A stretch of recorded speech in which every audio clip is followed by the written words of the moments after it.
നമസ്കാരം ട്രേഡേഴ്സ്, നമസ്കാരം ഇൻവെസ്റ്റേഴ്സ്. ഞാൻ സിയാദ് എലിക്കൽ. എല്ലാ ഞായറാഴ്ചയിലുമുള്ള മാർക്കറ്റ് ഔട്ട്ലുക്കിലേക്ക് നമുക്ക് കിടക്കാം. ഗ്ലോബൽ ഇവൻറ്റുകൾ നമ്മളിന്ന് ഡിസ്കസ് ചെയ്യുന്നുണ്ട്. ഈ ആഴ്ചയിലെ ഗ്ലോബൽ മാർക്കറ്റിലുള്ള പ്രധാന ഇവൻറ്റുകൾ നമ്മൾ കീനായിട്ട് വാച്ച് ചെയ്യേണ്ട ഒരു കാര്യം തന്നെയാണ്. കഴിഞ്ഞ വെള്ളിയാഴ്ച അൺഎക്സ്പെക്റ്റഡ് ആയിട്ട് ഇന്ത്യൻ മാർക്കറ്റിൽ ഒരു കറുത്ത ദിനമാണ് ഉണ്ടായിരുന്നത്. 400 പോയിൻ്റാണ് അൺഎക്സ്പെക്റ്റഡ് ആയിട്ട് ഇന്ത്യൻ മാർക്കറ്റിൽ നിന്ന് വൈപ്പൗട്ടായി പോയത്. അതല്ലെങ്കിൽ 9 ലക്ഷം കോടി മാർക്കറ്റ് ക്യാപ്പ് വൈപ്പൗട്ടായി പോയി. കഴിഞ്ഞ ആഴ്ചയിൽ മാത്രം 20 ലക്ഷം കോടി ഇന്ത്യൻ മാർക്കറ്റിൽ നിന്ന് വൈപ്പൗട്ടായി പോയി. ഈ ഒരു മാസം മാത്രം 1400 പോയിന്റ് ഇന്ത്യൻ മാർക്കറ്റിൽ നിന്ന് വൈപ്പൗട്ടായി പോയി.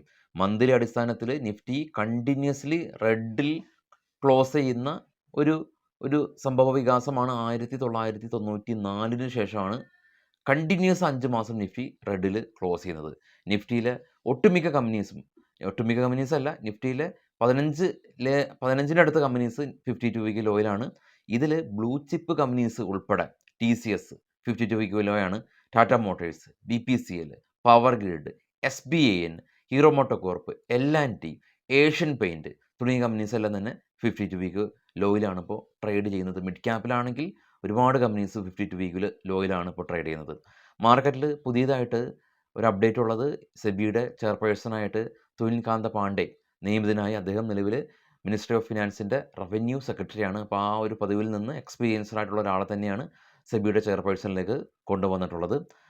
ഇനി ടാറ്റ മോട്ടേഴ്സിൻ്റെ ഭാഗത്തു നിന്നുള്ളൊരു അപ്ഡേറ്റ് ഉള്ളത്, ഇവരുടെ നമുക്കറിയാം എല്ലാ മാസവും ആദ്യം ഓട്ടോ സെയിൽസ് റിപ്പോർട്ട് വരും. അപ്പോൾ ടാറ്റ മോട്ടേഴ്സിലെല്ലാം തന്നെ 8% ഓട്ടോ സെയിൽസ് ഡിക്ലൈൻ ആയിട്ടുണ്ടെന്നുള്ള ന്യൂസാണ്. ഓൾറെഡി തന്നെ ടെസ്ല ഇന്ത്യയിലേക്ക് വരുന്നത് കൊണ്ട് M&Mഉം ടാറ്റ മോട്ടേഴ്സ് ഉൾപ്പെടെയുള്ള ഓട്ടോ സെക്ടറുള്ള കമ്പനീസിൽ ഇടിവ് തുടരുന്ന ഒരു സാഹചര്യത്തിലാണ് ഇപ്പോൾ നമുക്ക് ഓട്ടോ സെയിൽസിൽ ടാറ്റ മോട്ടോഴ്സിൻ്റെ ഭാഗത്തുനിന്ന് സെയിൽസിൽ കുറവ്. എന്നാൽ TVS motors 10% year on year net സെയിൽസിൽ ഒരു വർധനവ് കണ്ടു. മാരുതി ഏകദേശം 1% സെയിൽസ് വർദ്ധിപ്പിച്ചു. SML ഇസൂസു 27% സെയിൽസ് വർദ്ധിപ്പിച്ചു. M&M 14% year on year sales വർദ്ധിപ്പിച്ചു. Atul auto sales 26% year on year വർദ്ധിച്ചു. VST Tillers and Tractors 22% decline ആയിട്ടുണ്ട് സെയിൽസ് എന്നുള്ളതാണ് ഇപ്പോഴുള്ള ഓട്ടോ സെയിൽസ് റിപ്പോർട്ട് ഉള്ളത്. ഈ ഓട്ടോ സെയിൽസ് റിപ്പോർട്ട് മാർക്കറ്റിലുള്ള വാർത്തകൾ മാത്രമാണ് നമ്മൾ പറയുന്നത്, അല്ലാതെ ഇതിൻ്റെ അടിസ്ഥാനത്തിൽ ഒരു ബൈ സെൽ റെക്കമെൻഡേഷൻ ഒന്നുമില്ല. ഈവൻ സ്റ്റോക്കുകളുടെ ന്യൂസിൽ സ്റ്റോക്കുകളുടെ പേര് നമുക്ക് ഡിസ്പ്ലേ ചെയ്യുന്നതിന് ഒരു റെസ്ട്രിക്ഷൻ ഉണ്ട് സെബിയുടെ പുതിയ റൂൾ പ്രകാരം. അപ്പോൾ അത് നമ്മൾ പാലിച്ചേ പറ്റുള്ളൂ. അതിൻ്റെ ഒരു ഇനീഷ്യലി നമുക്കത് ഒരുപാട് വർഷങ്ങളായിട്ട് നമ്മൾ സ്റ്റോക്കിൻ്റെ ന്യൂസുകളിലൂടെ ഉണ്ടായിരുന്നു. നമുക്കത് ചെയ്യുന്നതിന് യാതൊരു പണി കൂടുതലൊന്നുമില്ല, വളരെ സിമ്പിളായിട്ട് ചെയ്യാം. പക്ഷേ നമ്മൾ ചെയ്യാത്തതിൻ്റെ കാരണം ആസ് പെർ ഇപ്പോൾ നമുക്ക് കിട്ടിയിരിക്കുന്ന ഇൻഫർമേഷൻ അനുസരിച്ച് സ്റ്റോക്കുകളുടെ പേര് ഡിസ്പ്ലേ ചെയ്യരുതെന്നുള്ളതാണ്. മാർക്കറ്റിൽ ട്രേഡ് ചെയ്യുന്ന ട്രേഡേഴ്സാണ് നിങ്ങൾ. അപ്പോൾ പറയുന്ന സ്റ്റോക്കുകളുടെ പേരൊക്കെ വളരെ ഫെമിലിയർ ആണ്. അത് നിങ്ങൾക്ക് ജസ്റ്റ് ഒന്ന് മെമ്മറൈസ് ചെയ്യാനായിട്ട് പറ്റും. പക്ഷേ സ്റ്റിൽ ഇതൊരു ബൈ സെൽ റെക്കമെൻഡേഷൻ ഒന്നുമല്ല, അത് നമ്മളെപ്പോഴും പറയാറുണ്ട്. ഇനി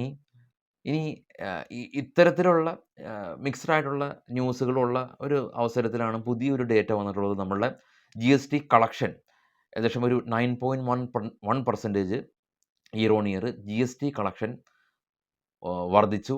1.84 lakh crores GST കളക്ഷൻ ഉയർത്താനായിട്ട് പറ്റി. കൂടാതെ തന്നെ ഇന്ത്യയുടെ GDP ഡേറ്റ വന്നിരുന്നത് 5.6 ആയിരുന്നു കഴിഞ്ഞ ക്വാർട്ടറിൽ ഉണ്ടായിരുന്നത്. അപ്പോൾ അതിൽ നിന്ന് ഇമ്പ്രൂവ് ആയിട്ട് 6.2 വന്നു.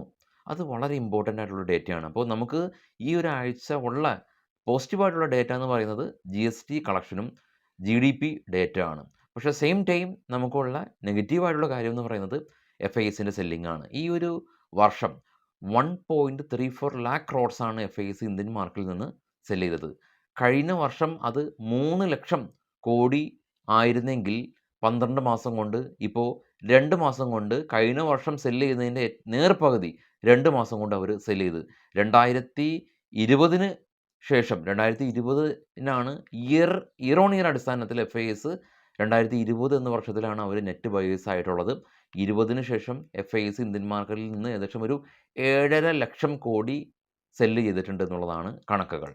വീക്കിലി അടിസ്ഥാനത്തിൽ സ്റ്റോക്കുകളുടെ പെർഫോമൻസ് നോക്കുകയാണെങ്കിൽ TCS 8% ഡിവ്, വിപ്രോ 10% ഡിവ്, ടെക്കം 10% ഡിവ്, IT സെക്ടർ മാത്രം ഏകദേശം 8% ഡിവിലാണ് ഉള്ളത്.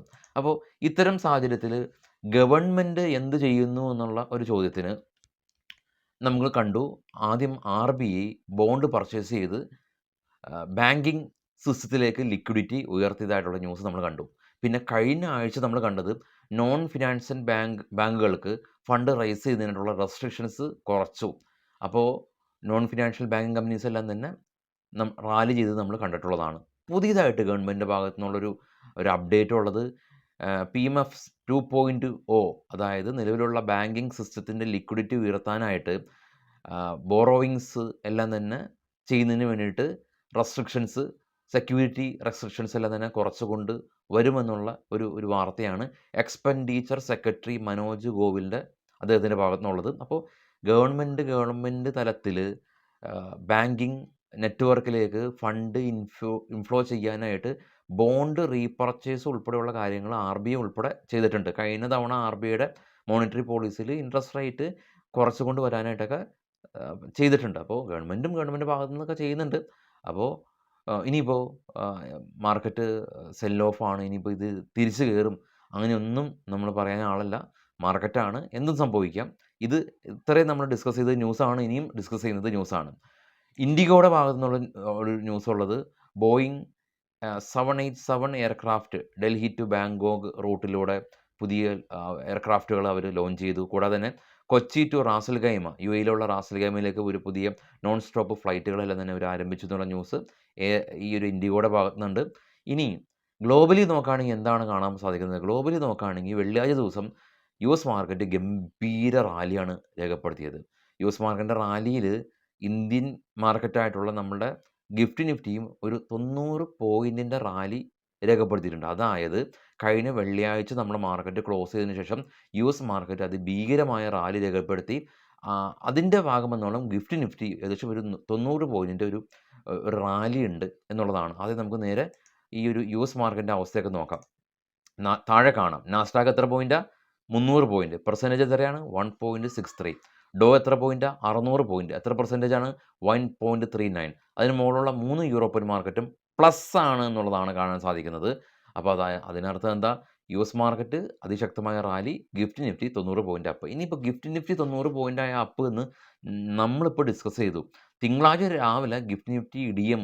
അപ്പോൾ പിന്നെ കമൻറ്റിൽ ആളുകൾ പറയും ഞായറാഴ്ച ഗിഫ്റ്റ് നിഫ്റ്റി അപ്പാന്ന് പറഞ്ഞു, തിങ്കളാഴ്ച ഗ്യാപ്പ് ഡൗൺ ആയി. അങ്ങനെയും വരാം അല്ലേ? ഗിഫ്റ്റ് നിഫ്റ്റിനെ പറ്റി പറയാൻ തന്നെ ഇപ്പോൾ പേടിയാണ്. കാരണം മാർക്കറ്റിൽ ആളുകൾ കൃത്യമായിട്ട് ഗിഫ്റ്റ് നിഫ്റ്റി എന്താണെന്നോ അതിൻ്റെ ട്രേഡിംഗ് സമയക്രമം എന്താണെന്നോ അറിയാതെ ആളുകൾ വികാരഭരിതരാവാറുണ്ട്. മാർക്കറ്റ് ഇടിയുന്ന സാഹചര്യത്തിൽ എല്ലാ ആൾക്കാരും വികാരഭരിതരായിട്ടാണ് ബിഹേവ് ചെയ്യുന്നത്. അപ്പോൾ കൃത്യമായിട്ട് ഗിഫ്റ്റ് നിഫ്റ്റി എന്താണെന്നോ അതിൻ്റെ സമയം എന്താണെന്നൊക്കെ നമ്മൾ ബോധവാന്മാരാവുക, എഡ്യൂക്കേറ്റഡ് ആവുക. FISൻ്റെ കാര്യം എടുക്കുകയാണെങ്കിൽ നോക്കാം, നമുക്ക് എല്ലാ ദിവസവും സെല്ലിംഗ് ആയിരുന്നു, പ്രത്യേകിച്ച് പറയേണ്ട കാര്യമില്ല. DISൻ്റെ ചാർട്ടൊക്കെ കാണാം, 3 ദിവസം ബൈ ചെയ്ത് മാർക്കറ്റിനെ സപ്പോർട്ട് ചെയ്തു. ഇനിയിപ്പോൾ ഉള്ളത് ഗ്ലോബൽ മാർക്കറ്റ് ഇവൻ്റാണ്. US നിന്ന് മാനുഫാക്ചറിങ് PMI 3-ാം തീയതി, ചൈന ഹോളിഡേ ആണ്, യൂറോസോണിൻ്റെ ഇൻഫ്ലേഷൻ ഉണ്ട്, മാർച്ച് 4 GLT ജോബ് ഓപ്പണിംഗ് ഉണ്ട്, ചൈന ഹോളിഡേ ആണ്, March 5 non farm payroll data ഉണ്ട്, ക്രൂഡ് ഓയിൽ ഇൻവെൻട്രീസ് ഉണ്ട്, മാർച്ച് 6 US നിന്ന് ഇനീഷ്യൽ ജോബ്ലെസ് സ്കീം, UKയുടെ ബാങ്ക് ഓഫ് ഇംഗ്ലണ്ടിൻ്റെ ഇൻട്രസ്റ്റ് റേറ്റ് ഡിസിഷൻ ഉണ്ട്, സമയമൊക്കെ അവിടെ കൊടുത്തിട്ടുണ്ട്. മാർച്ച് 7 ഫെഡിൻ്റെ മോണിറ്ററി പോളിസി റിപ്പോർട്ടുണ്ട്. നമ്മളുടെയോ മാർച്ച് 7, അതായത് വെള്ളിയാഴ്ച ദിവസം 5 PM നമ്മൾ 5 PM അല്ല, 10 AM ഇൻട്രസ്റ്റ് റേറ്റ് ഡിസിഷൻ ഉണ്ട്. 5 PM എന്താണ്? നമ്മുടെ ഫോറിൻ റിസർവ് ഡേറ്റ് വരുന്നുണ്ട്. അപ്പോൾ പെട്ടെന്ന് പറയുകയാണെങ്കിൽ എന്താണ് അടുത്ത ആഴ്ചയിലെ പ്രധാന ഈവൻറ്റ്? നമ്മളുടെ ഇൻട്രസ്റ്റ് റേറ്റ് ഡിസിഷൻ ഉണ്ട്. US മാർക്കറ്റിൽ നിന്ന് എല്ലാ ദിവസവും ഈവൻ്റ് ഉണ്ട്. ഇപ്പോഴത്തെ പ്രധാന പ്രശ്നം US market all time high ആണ്. അതുകൊണ്ട് തന്നെ അവിടെ വോളറ്റിലിറ്റി ആണ് ഉണ്ടാവുക. യൂറോപ്യൻ മാർക്കറ്റും ഓൾ ടൈം ഹൈ ആണ്. കൂടാതെ തന്നെ ജർമ്മനിയുടെ ഇലക്ഷനൊക്കെ വരുന്നുണ്ട്. അപ്പോൾ അതിൻ്റേതായിട്ടുള്ളൊരു വോളറ്റിലിറ്റി ഉണ്ടാവും. ഇപ്പോൾ ട്രംപ് നമുക്കറിയാം എന്തും പറയും ഇൻ ദ സെൻസ് താരിഫായിട്ട് ബന്ധപ്പെട്ട് എന്തും പ്രസ്താവനകളൊക്കെ വരും. അപ്പോൾ അതിൻ്റെ ഭാഗത്തുനിന്നുള്ള റിയാക്ഷൻ ഉണ്ട്. ഇന്ത്യൻ മാർക്കറ്റ് ഓൾറെഡി 15% കറക്ഷൻ രേഖപ്പെടുത്തി. എങ്കിലും ഗ്ലോബൽ മാർക്കറ്റിൽ ഉണ്ടാകുന്ന നെഗറ്റീവായ കാര്യങ്ങൾക്ക് മാത്രം ഇന്ത്യൻ മാർക്കറ്റ് റിയാക്ട് ചെയ്യപ്പെടുകയും പോസിറ്റീവായ കാര്യങ്ങൾക്ക് റിയാക്ട് ചെയ്യപ്പെടാത്ത ഒരു ഇരട്ടത്താപ്പാണ് ഇപ്പോൾ ഇന്ത്യൻ മാർക്കറ്റിൽ ഉള്ളത്. അതിന് പ്രധാന കാരണം നേരത്തെ നമ്മൾ കണ്ട പോലെ തന്നെ FISന്റെ ഒരു കണ്ണി ചോരയില്ലാത്ത ഒരു സെല്ലിംഗ് ആണ്. അപ്പോൾ അതിനൊരു അറുതി വരണം. അപ്പോൾ അതിനൊരു അറുതി വരിക എന്ന് പറയുന്നത് നമുക്കറിയില്ല. എമർജിംഗ് മാർക്കറ്റിലുള്ള പെർഫോമൻസ്, ഇന്ത്യയുടെ പല പല എക്കണോമിക് ഡേറ്റാസ്, FISന്റെ പല പല അജണ്ടാസ്, അവർക്ക് ഇന്ത്യൻ മാർക്കറ്റ് മാത്രമല്ല, ലുക്രേറ്റീവ് ആയിട്ട് മറ്റ് മാർക്കറ്റുകളിലൊക്കെ തന്നെ അവർ കൺസിഡർ ചെയ്യപ്പെട്ടേക്കാം. അപ്പോൾ അങ്ങനെയുള്ള ഘടകങ്ങളുണ്ട്. അപ്പോൾ ഇന്ത്യൻ ഗവൺമെന്റിന് ചെയ്യാൻ സാധിക്കുന്നത് ഗവൺമെന്റ് ചെയ്യുന്നുണ്ട്. നിക്ഷേപകർക്ക് ചെയ്യാൻ സാധിക്കുന്നത് മാർക്കറ്റിലുള്ള വിശ്വാസം വെച്ച് പുലർത്തുക എന്നുള്ളതാണ്. അല്ലാതെ വികാരഭരിതരായി സോഷ്യൽ മീഡിയയിലെല്ലാം തന്നെ നമ്മൾ ഉപയോഗിക്കാൻ പറ്റാത്ത പദങ്ങളൊക്കെ ആളുകൾ ഉപയോഗിക്കാറുണ്ട്. കാശ് നഷ്ടപ്പെടുമ്പോൾ അല്ലെങ്കിൽ കാശ് വാങ്ങിച്ച സ്റ്റോക്കുകൾ താഴെ പോകുമ്പോൾ നമുക്ക് വേണ്ടത് അപ്പോൾ സംയമനമാണ്, പേഷ്യൻസ് ആണ്. ട്രേഡിങ്ങിൽ തന്നെ വേണ്ടത് അതാണ്. അപ്പോൾ അത് മനസ്സിലാക്കി നമ്മൾ നല്ലൊരു മാർക്കറ്റ് പാർട്ടിസിപ്പൻസ് ആയിട്ട് ബിഹേവ് ചെയ്യുക, റിയാക്ട് ചെയ്യുക. Thank you.